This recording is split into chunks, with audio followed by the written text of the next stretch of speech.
Salve, selamat pagi dan salam bahagia. Perkenalkan, saya Dionysius Semuki, guru agama Katolik pada SMA Negeri 1 Atambua, Kabupaten Belu, Provinsi Nusa Tenggara Timur. Hari ini saya akan melakukan video pembelajaran di kelas 11.11 dengan tema manusia makhluk otonom dan subtema suara hati. Selamat mengikuti video pembelajaran saya. Siap.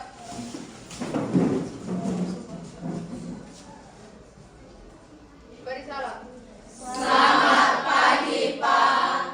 Selamat pagi anak-anak. Apa kabar hari ini? Luar biasa, tetap semangat. Mantap. Baik anak-anak, sebelum Pak lanjut semua kegiatan, kita lihat dulu kelas anak-anak. Coba kamu tunduk ke bawah. Lihat kerapian kelas. Mungkin ada sampah-sampah yang harus kamu amankan supaya kegiatan kita bisa berjalan dengan baik. Oke? Baik. Ingat, cintai kebersihan ya. Karena kelas adalah rumah kita. Oke, baik anak-anak. Sebelum kita mulai semua kegiatan kita, maju anak, pimpin kita dalam doa pembuka. Teman-teman dan Pak Guru, sebelum kita mulai pelajaran ini, marilah kita berdoa. Dalam nama Bapa, Allah yang Maha Baik, puji syukur karena Engkau telah mengirimkan kami dari pagi hingga saat ini. Ya Bapa, sekarang kami mulai pelajaran agama, maka sesuatu terusmu untuk menerangkan akal budi kami, sehingga apa yang diberikan Pak Guru dapat kami pahami dengan baik. Semua doa dan permohonan ini kami sampaikan kepadamu melalui perantaraan Kristus Tuhan kami. Amin. Dalam nama Bapa, Dalam nama Bapa dan Putra dan Roh Kudus. Amin. Baik, terima kasih Ana, silakan kembali. Baik anak-anak, sebelum Pak absen kita ice breaking namanya. Tahu ice breaking toh? Oke, ice breaking. Masih ingat apa yang harus kita buat saat tepuk semangat? Masih. Oke, baik. Tepuk semangat. Dang-dang, ding-ding-ding, dung-dung-dung, se. Aha-aha, ma. Aha-aha, nga. Semangat. Oke, luar biasa. Silakan duduk. Baik anak-anak, kita cek kehadiran dulu ya. Pak absen dulu. Hadir semua ke tidak ini? Hadir semua. Oke, kita harus cek kehadiran ya.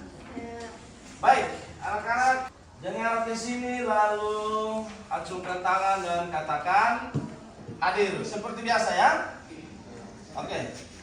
Amelia, Hadir Pak. Anastasia sakit. Sudah dua yang sakit. Tadi bilang hadir semua. Anselma, Hadir Pak. Hana. hadir Pak. Oke. Baik anak-anak. Selanjutnya mari kita menyanyikan satu lagu. Kita nyanyikan lagu Satu Nusa Satu Bangsa. Satu Nusa. 1, 2, 3.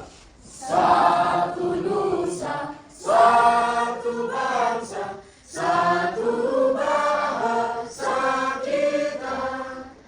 Tanah air pasti jaya untuk selama-lamanya.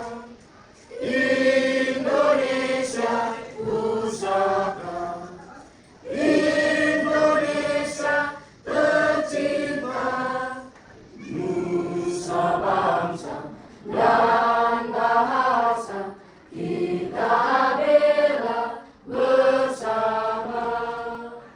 Oke, silakan dulu. Anak-anak, hari ini kita akan belajar tentang suara hati. Ya? Belajar tentang apa? Suara hati. Baik, anak-anak, bicara tentang suara hati. Berarti kita berbicara tentang keputusan yang kita buat dalam kita punya diri, ya toh? Oke. Mama tanya kamu, suara hati itu apa? Suara hati. Oke, Eca. Hasil dari dialog antara manusia dengan Tuhan umumnya berupa tentang sesuatu yang baik. Hasil dari dialog antara manusia dengan Tuhan dan Umumnya tentang sesuatu yang baik. umumnya tentang sesuatu yang baik. Oke. Ada lagi? Ada lagi yang mau? Oke. Suara hati adalah kompas bagi manusia untuk mengambil keputusan baik atau buruk. Suara hati adalah kompas bagi manusia untuk mengambil keputusan baik atau buruk. Kompas, dia menjadi petunjuk, ya toh? Menjadi petunjuk atau menjadi arah bagi kita untuk mengambil keputusan yang baik dan yang buruk. Siapa lagi? Siapa lagi yang mau? Pak, suara hati itu ini ada? Oke. Baik anak-anak, ya. Suara hati itu selalu tentang yang baik, tetapi juga ada suara hati tentang yang jahat, ya, yang jahat. Baik. Sebelum kita lihat tentang suara hati, Pak mau sampaikan kepada kita semua, ya, bahwa tujuan dari kita belajar tentang suara hati. Tujuan dari kita belajar tentang suara hati adalah setelah kita belajar tentang suara hati dan kita paham tentang suara hati, kita menjadi pribadi yang lebih baik dan penuh cinta. Kita menjadi pribadi yang apa? Pribadi yang lebih baik dan penuh cinta. Kenapa? Karena dengan belajar tentang suara hati, kita akan paham, ya? Kita akan paham dan kita akan menjadi orang yang lebih baik. Kita menjadi orang yang lebih penuh cinta. Karena kita akan selalu melakukan perbuatan-perbuatan baik.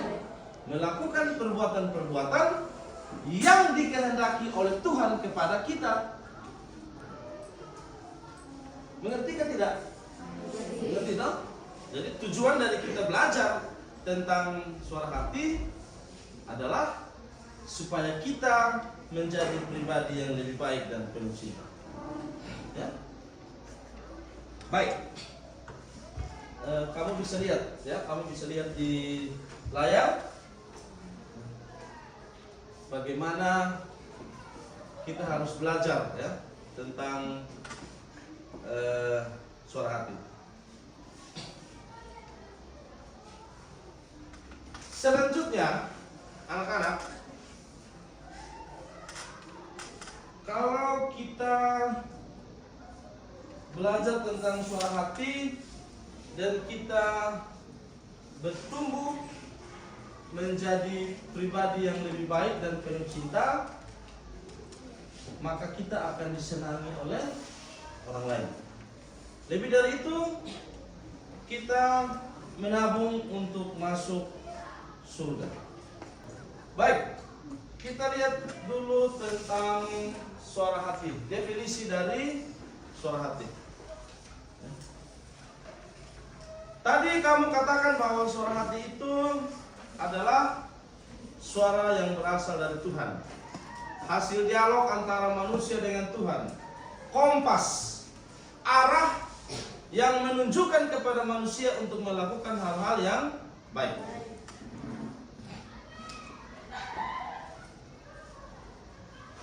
Suara hati kita bisa artikan dia sebagai sebuah keinsafan akan adanya kewajiban. Keinsafan akan adanya kewajiban. Artinya apa? Artinya bahwa harus ada kesadaran untuk melakukan. Harus ada kesadaran untuk apa? Melakukan. Harus ada kesadaran, insaf. Harus ada kesadaran untuk melakukan perbuatan-perbuatan baik. Perbuatan-perbuatan apa? Baik. Suara hati itu dia memiliki dimensi sosial. Dimensi sosial yang seringkali kita sebut sebagai standar moral. Kita sebut sebagai apa? Standar moral. Standar moral. Contoh paling sederhana adalah ketika seorang bayi lahir, dia belum menggunakan hati nurani, ya, karena dia belum ada pengetahuan atau kesadaran. Tetapi kalau sudah tumbuh besar seperti kita, ketika kita sudah memiliki kesadaran, memiliki pengetahuan, maka kita harus melakukan perbuatan-perbuatan baik. Ya. Tanya kamu, siapa yang dia belum pernah melakukan perbuatan baik? Yang belum pernah melakukan perbuatan baik? Semua kamu sudah tahu? Semua kamu tentu sudah melakukan perbuatan-perbuatan baik. Oke. Kamu pernah melakukan perbuatan baik apa, Anulus? Perbuatan apa yang pernah Anulus buat? Perbuatan baik. Membantu orang lain. Tentu orang yang kesulitan, bukan membantu orang yang lagi senang. Membantu orang yang lagi kesulitan. Apalagi, Marcella? Membantu orang tua. Oke. Ya, membantu orang tua. Membantu orang tua juga adalah bentuk dari penghayatan suara hati. Apalagi? Apalagi? Hah? Ya. Oke, memberikan sumbangan kepada orang yang membutuhkan. Ya. Memberikan sumbangan kepada orang yang membutuhkan. Itu juga adalah bagian dari perbuatan suara hati. Oke, baik. Jadi itu adalah hal-hal, kegiatan-kegiatan, perbuatan-perbuatan baik yang biasa kita lakukan, ya. Oke. Kita lihat yang berikut, definisi tentang suara hati, ya. Hal-hal penting dalam suara hati. Yang pertama, suara hati itu keputusan akal budi, ya. Keputusan apa? Akal budi. Suara hati adalah keputusan akal budi. Tentu tentang yang baik dan yang tidak baik. Ya, akal budi. Akal budi akan membantu kita untuk membuat pertimbangan. Mau buat atau tidak? Mau buat atau tidak? Yang kedua, bahwa suara hati itu pedoman moral. Pedoman moral. Suara hati adalah pedoman moral. Dia membantu kita untuk menentukan perbuatan. Pak kasih contoh sederhana, ya, dari suara hati sebagai pedoman moral. Dalam perjalanan pulang sekolah, kamu bertemu ada seorang anak yang ditabrak lari, ya, ditabrak lari oleh sebuah kendaraan Maxim. Kendaraan Maxim. Semua orang lewat begitu saja, ya, tanpa peduli tentang anak yang ditabrak. Kamu lewat, ya, kamu lewat. Kamu punya dua pilihan di situ. Yang pertama, pilihan hatimu memaksa untuk harus bantu dia, angkat dia yang jatuh. Tapi ada pilihan lain datang. Kau mau jadi saksi? Jangan, nanti kau jadi saksi di kepolisian, nanti kau jadi saksi di polisi. Ya toh? Biasa ada dua pilihan begitu, ya tidak? Ya. Nah sekarang kalau kita memiliki hati nurani dan kita belajar, kita paham bahwa setiap orang yang kesulitan kita harus membantu, pasti kita akan berhenti, ya toh? Kita berhenti, kita bantu dia, angkat dia, bawa dia ke puskesmas atau bawa dia ke rumah sakit, berobat dan dia kembali ke rumah. Ketika kita melakukan hal seperti itu, maka di situ suara hati berperan sebagai pedoman moral untuk kehidupan kita. Mengerti? Oke. Yang berikut, dari mana asal usul suara hati? Asal usul suara hati. Suara hati itu dia berasal dari Allah. Sesuatu yang berasal dari Allah baik adanya. Ya toh? Sesuatu yang berasal dari Allah baik adanya. Tidak mungkin yang berasal dari Allah itu tidak baik. Tidak mungkin, ya. Dalam konteks ajaran kita orang Katolik, ya, suara hati itu dianggap sebagai sesuatu yang berasal dari Allah dan merupakan pertemuan antara Allah dan manusia. Ini yang tadi Eca bilang, ya. suara hati adalah hasil dialog antara manusia dengan Allah. Hasil dialog ya, antara manusia dengan Allah. Tentu tentang hal-hal yang baik. Yang berikut, harus ingat bahwa sesuatu yang selalu diputuskan oleh suara hati itu tidak keliru ya, tidak keliru. Sesuatu yang selalu diputuskan oleh suara hati tidak keliru. Tetapi kadang suara hati juga keliru. Contoh, pakai contoh suara hati keliru ya. Suara hati keliru, pakai contoh suara hati keliru. Ini berpoinnya orang, ya toh? Ini berpoinnya Fian. Maksi datang, dia ambil berpoinnya Fian dan dia sembunyi. Lalu Fian dia menuduh bahwa yang ambil ini Carla. Karena biasanya kalau barang di dalam kelas yang hilang Carla yang ambil. Maka Fian dia mulai mendesak Carla untuk mengaku kalau dia yang ambil berpoinnya Fian. Semua orang datang ikut menuduh Carla karena katanya Carla yang ambil berpoinnya Fian. Ini yang kita sebut dengan suara hati keliru. Suara hati keliru. Kita tidak pernah tahu kalau ternyata Carla ini bukan orang yang selalu mengambil itu. Yang selalu ambil adalah Safi. Pertanyaannya, kalau suara hati itu berasal dari Tuhan, kenapa dia keliru? Karena ego. Apalagi? Karena apa lagi? Ego. Rakus ya toh? Kerakusan manusia. Apalagi? Rasa ingin menang sendiri. Oke, apalagi? Kenapa suara hati keliru? Oke, pengaruh emosi atau marah. Apalagi?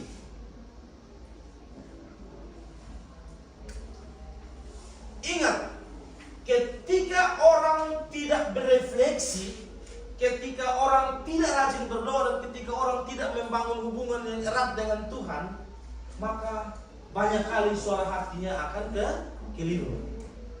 Karena tidak mau dengar suara Tuhan lagi, dia lebih dengar suara manusia. Teman datang masuk dia ikut saja. Padahal itu sebuah perbuatan yang salah. Maka ini yang kita sebut dengan keputusan suara hati keliru. Kenapa? Karena itu dia kurang berdoa ya? Dia tidak mau berdoa. Yang buat sesuatu udah doa tidak penting. Kalau dia mulai malas untuk refleksi ya? Oke. Itu tentang asal-usul suara hati. Yang berikut, sifat suara hati ya? Kita lihat sifat-sifat dari suara hati. Apa yang menjadi sifat suara hati? Ada 3 sifat dari suara hati ya. Sifat yang pertama universal. Universal artinya apa? Dia berlaku bagi semua orang ya. Berlaku bagi semua orang. Sifat yang kedua dari suara hati adalah rasional. Apa artinya rasional? Setiap keputusan yang kita buat harus masuk di kita punya akal. Orang baru bilang kakutak, ya kan? Harus sampai di kita punya akal dan juga masuk akal untuk orang lain. Jangan sampai yang kita ambil ini tidak masuk akal. Kalau kita bilang tidak, itu suara hati bilang begitu. Ya? Suara hati itu selalu bersifat rasional. Ya? Orang bilang apa? Logika, ya, logika dan masuk akal. Yang berikut, yang ketiga adalah tulus dan objektif. Setiap keputusan suara hati itu harus tulus dan juga objektif, ya. Jangan kita bantu orang, ya. kita bantu orang, tapi kita menuntut untuk nanti orang bantu balik kita. Terus bantu kau bantu kembali saya. Suara hati tidak begitu. Kemarin ya, Pak dengan beberapa orang kami pergi kunjung di panti asuhan. Kami baru masuk pintu panti, melihat anak-anak yang bermain, anak-anak yang duduk, berjalan dengan segala kegiatan mereka. Ada 2 orang teman yang mulai menangis. Lalu Pak tanya, kenapa kau menangis? Kami terharu sekali melihat mereka. Lalu, kasihan ya Pak.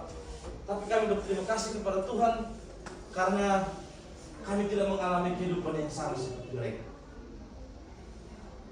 Lalu Pak bilang apa ke mereka? Ini artinya bahwa kamu sudah punya simpati kepada orang lain yang mengalami kesulitan hidup. Sekarang kamu harus sampai pada empati. Ya, empati. Kenapa? Karena suara hati itu selalu mengarahkan kita kepada hal-hal yang baik. Maka kita jangan cukup merasa kasihan, tapi kita harus ikut ambil bagian dalam penderitaan orang lain. Itu yang kita sebut dengan empati. Jadi diharapkan untuk kita, setelah kita belajar suara hati ini, kita belajar bahwa sesuatu yang baik selalu berasal dari pikiran yang baik, keputusan yang baik datang dari Tuhan. Maka kita harus sampai pada empati. Ya, bisa tidak? Bisa tidak? Kamu bisa tidak? Karla, bisa tidak? Bisa. Oke. Amelia, bisa tidak? Bisa. Ivan, Fian, bisa toh? Harus bisa sampai empati ya. Oke. Yang berikut, fungsi suara hati. Ada beberapa fungsi suara hati ya. Ada 3 fungsi suara hati. Yang pertama, penilai tindakan. Penilai tindakan ya. Fungsi suara hati yang pertama, penilai tindakan. Suara hati akan menilai, akan membantu kita untuk menilai tindakan. Kamu mau bolos, teman-teman lain lagi di kelas. Kalau bolos dapat tangkap dari guru, berarti Anda dapat poin. Dan poinnya besar, bisa membuat Anda keluar dari sekolah. Pas kita mau pegang pagar, kita mau lompat begini, dalam hati, jangan nanti kau kena tangkap, kau keluar. Itu yang disebut dengan penilai tindakan. Artinya yang kau buat tidak baik, jangan buat. Ya? Itu penilai tindakan. Yang berikut adalah penyadaran nilai diri. Jadi suara hati selalu buat kita sadar, menyadarkan kita untuk melakukan hal-hal yang baik. Lalu fungsi suara hati yang berikut adalah pengarah tindakan kasih. Ya. Ingat, kita manusia diciptakan menurut gambar dan citra Allah. Maka kita harus saling mengasihi. Kalau kamu tidak saling mengasihi, siapa lagi yang mau saling mengasihi di antara kamu? Ya tidak. Tidak ada yang keriting, tidak ada yang lurus, tidak ada yang putih, tidak ada yang hitam. Kita sama, citra Allah, gambaran Allah. Sama-sama sebagai gambaran Allah. Maka kita harus apa? Saling mengasihi. Pengarah tindakan kasih. Baik, yang berikut, bagaimana kita membina suara hati? Ini yang penting untuk kita paham ya. Yang penting untuk kita ketahui. Kita harus membina suara hati. Yang pertama, mendengarkan suara hati terdalam. Suara hati terdalam itu artinya suara Tuhan ya. Kita harus mendengarkan dialog antara hati kita dengan, antara pribadi kita dengan Tuhan. Harus dengar suara hati. Yang kedua, kita harus melawan suara hati jika itu menentang perbuatan-perbuatan baik. Ya? Melawan suara hati artinya kalau ada dorongan untuk melakukan hal-hal yang tidak baik, kita lawan. Yang berikut, menghindari pengabaian. Ya, menghindari pengabaian. Kita ya harus mengabaikan keinginan-keinginan yang buruk dalam kehidupan. Ya, mengabaikan. Tapi kalau ada hal-hal yang baik untuk mau dilakukan, harus buat, jangan tolak. Ya? Misalnya tadi pakai contoh, kalau kamu jalan dan temukan teman lagi celaka, ada keinginan untuk membantu dia, bantu. Tidak usah pikir nanti orang AIWO tentang saya ya. Yang berikut bahwa kita harus punya prinsip. Setiap perbuatan yang kita lakukan harus mengandung kebaikan. Materi yang Pak jelaskan bisa kamu paham? Bisa. Oke, baik. Kalau bisa kamu paham, maka demikian materi yang bisa Pak jelaskan kepada kamu. Coba kamu nonton dan dengarkan dengan baik ya. Satu kisah hidup ya. Berikut ini.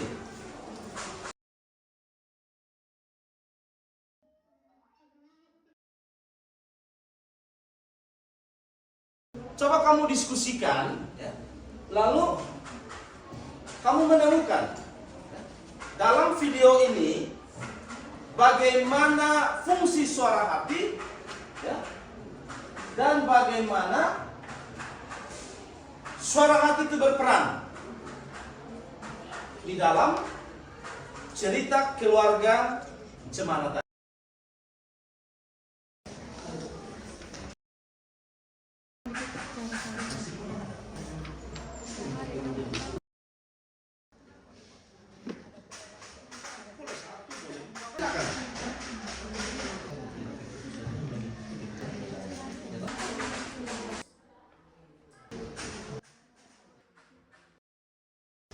Selamat pagi Pak Guru dan teman-teman.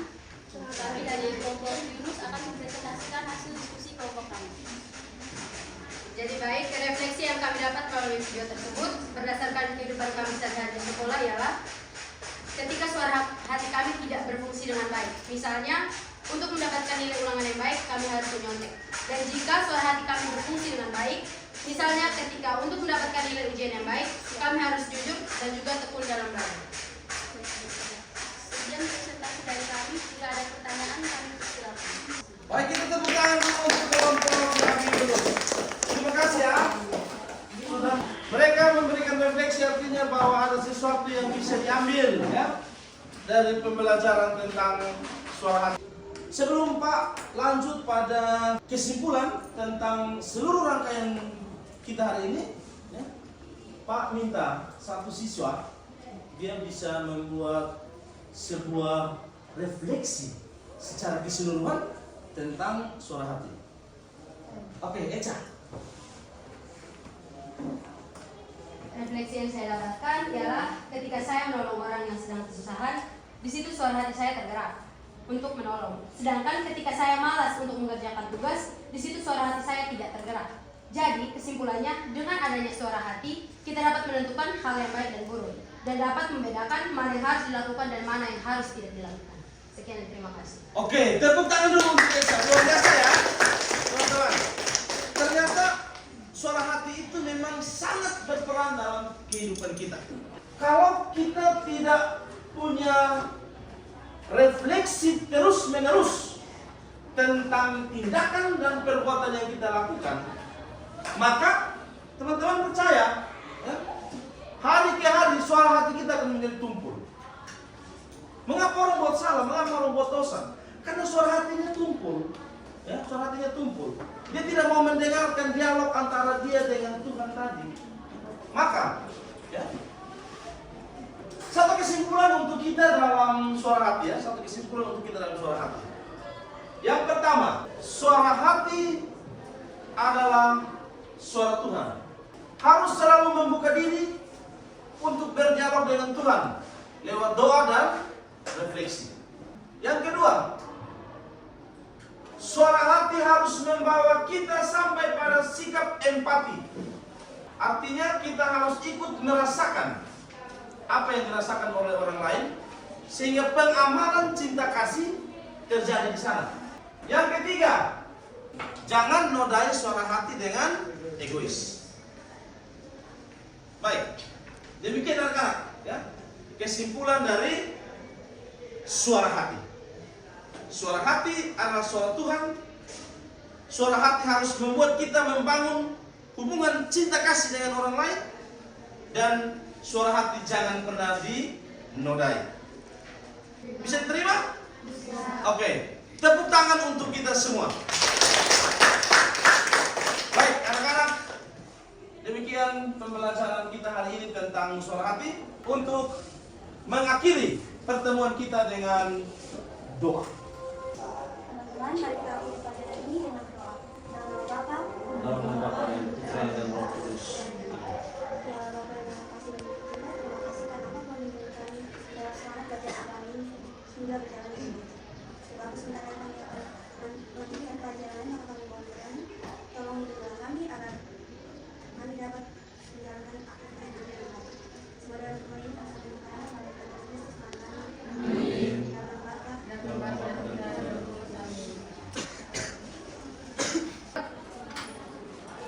Beri salam. Terima kasih, Pak. Terima kasih juga. Selamat belajar dan sampai ketemu di pelajaran berikut.